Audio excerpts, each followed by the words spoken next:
Daf Yomi, Tractate Bava Batra, page 18a, top of the page, with the words Hamelach, Ve'es Hasid, Ve'es Haslayim, etc. Salt and lime and rocks, 3 handbreadths from the wall of another, or he can plaster the wall with lime. The Gemara analyzes this statement. The reason for this ruling is that there is a wall there belonging to his neighbor, from which it can be inferred that if there is no wall there, one may place these substances close to the boundary of his neighbor's courtyard. This presents a difficulty for the opinion of Bava, according to the first version of the dispute, which states that one may not place these substances close to a boundary, even in the case of a field that is not designated for pits. The Gemara rejects this proof. No, even if there is no wall, one may also not place these substances close to the boundary. The Gemara asks, rather, what does mentioning a wall here teach us? The Gemara answers, this teaches us that all these substances are damaging to a wall. The Gemara suggests, come in here another proof from the Mishnah. One must distance seeds and the plow and urine 3 handbreadths from the wall of another. The Gemara analyzes this ruling. The reason for this ruling is that there is a wall from which it may be inferred that if there is no wall, one may place these substances close to the boundary of the field. The Gemara rejects this proof as well. No. Even if there is no wall, one may also not place these substances close by the boundary. The Gemara asks, but rather, what does this teach us? The Gemara answers, this teaches us that dampness is damaging to a wall. The Gemara suggests, come in here, another proof from the Mishnah. When one must distance a mill from a wall by 3 handbreadths from the lower stone of the mill, which is 4 handbreadths from the upper stone. The Gemara analyzes this statement. The reason for this ruling is that there is a wall from which it may be inferred that if there is no wall, one may place a mill close by the boundary. The Gemara rejects this proof. No, even if there is no wall, one may also not place this mill close by the boundary. The Gemara asks, but rather, what does this teach us? The Gemara answers, this teaches us that vibrations are damaging to a wall. The Gemara suggests, come and hear another proof from the Mishnah. And the oven must be distanced 3 handbreadths from the base, which is 4 handbreadths from the upper rim of the oven. The Gemara analyzes this statement. The reason for this ruling is that there is a wall, from which it may be inferred that if there is no wall, one may place an oven close by the boundary. The Gemara rejects this proof as well. No, even if there is no wall, one may also not place his oven close by the boundary. The Gemara asks, rather, what does this teach us? The Gemara answers, this teaches us that heat is damaging to a wall. The Gemara suggests, come in here a proof from the Mishnah 20b. A person may not open a bakery or a dye shop beneath the wine storeroom of another, nor may one open a cattle barn there. The Gemara analyzes this Mishnah. The reason for this ruling is that there is a storeroom already in place, from which it may be inferred that there is no storeroom, one may do so. If this is the case, then with regard to a pit as well, one may dig to a boundary if there is as yet no pit. The Gemara answers, the case of a residence is different, as in general, one can use his domicile in any manner of his choosing, unless he directly causes damage to another or his property. The Gemara adds, the language of the Mishnah is also precise, as an explicit Braita is taught with regard to the Mishnah. If the construction of the cattle barn preceded the storeroom, it is permitted. Nothing can be inferred from the case of the Braita with regard to the halakha of the Mishnah, which does not concern living quarters. The Gemara suggests, come and hear a proof from a Mishnah 26a.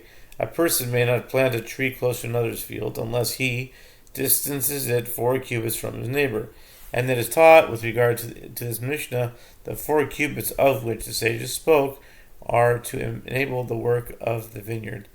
In other words, a small space next to the trees is necessary to enable animals to plow between them. The Gemara analyzes this ruling.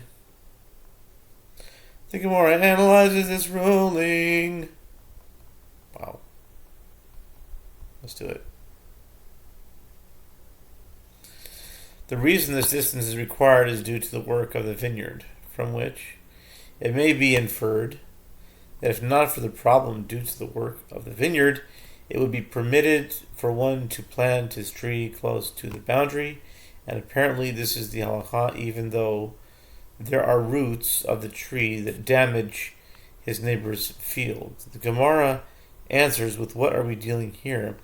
We are dealing with a case where a hard rock interrupts between the 2 fields, preventing the roots from passing through to the other field. The Gemara continues, the language of the Mishnah is also precise with regard to this point, as it teaches further on. If there was a fence between them, this one places, in other words, plants a tree close to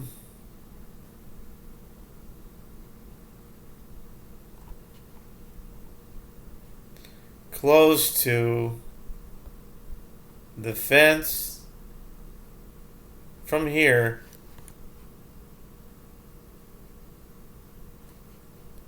and that one places, in other words, plant a tree close to the fence from here. If the Braita were referring to a case where the roots,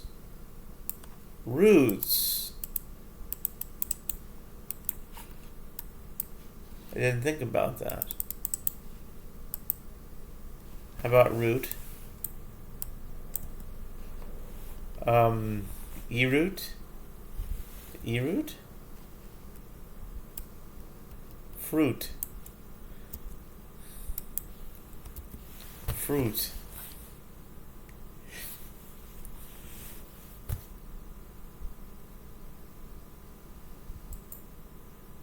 Root.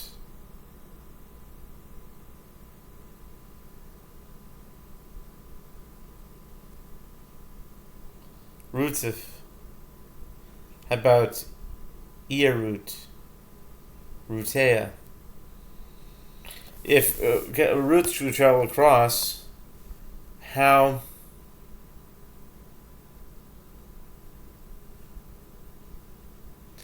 could it be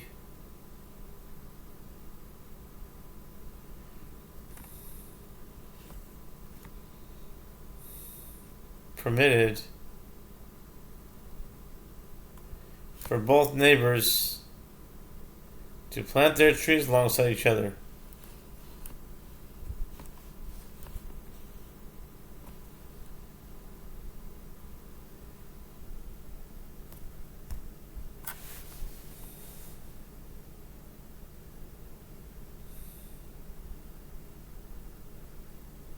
Consequently, how about G trees?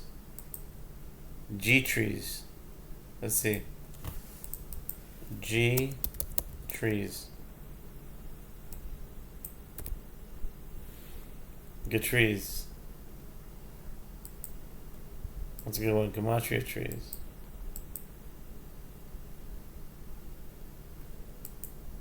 G trees. It's nice.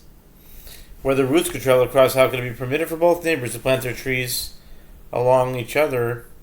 Consequently, it must be referring to a situation where a rock separates between the two fields below, and therefore the neighbors may plant their trees near the fence.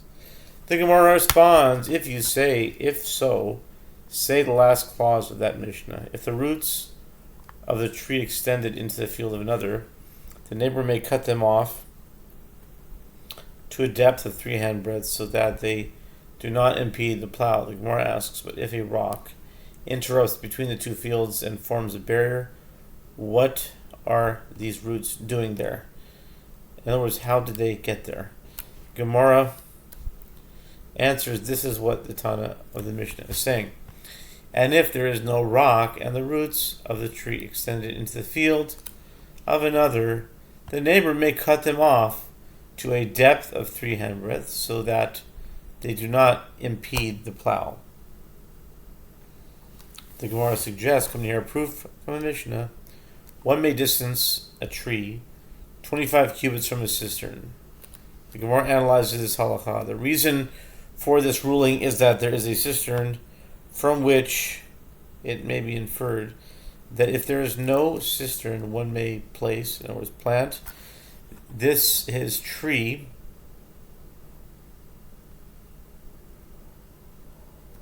planting a seed. Plant.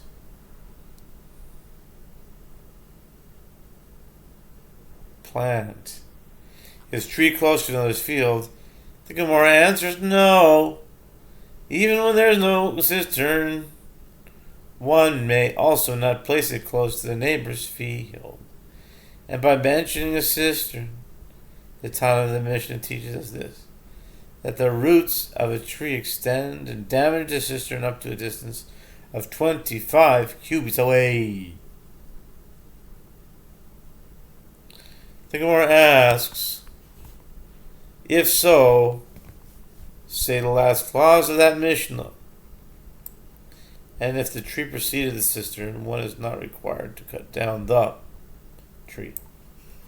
But if one may not produce the tree close to the boundary, even if there is no cistern, how can you find a case where the tree preceded the cistern? Why would its owner not be required to cut it down?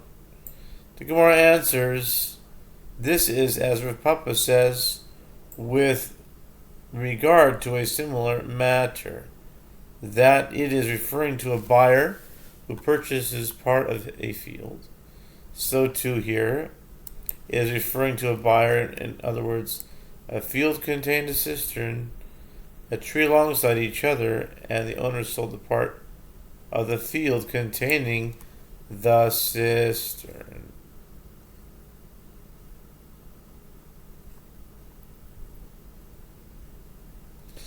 The Gemara cites yet another source. Come and hear a proof from a Mishnah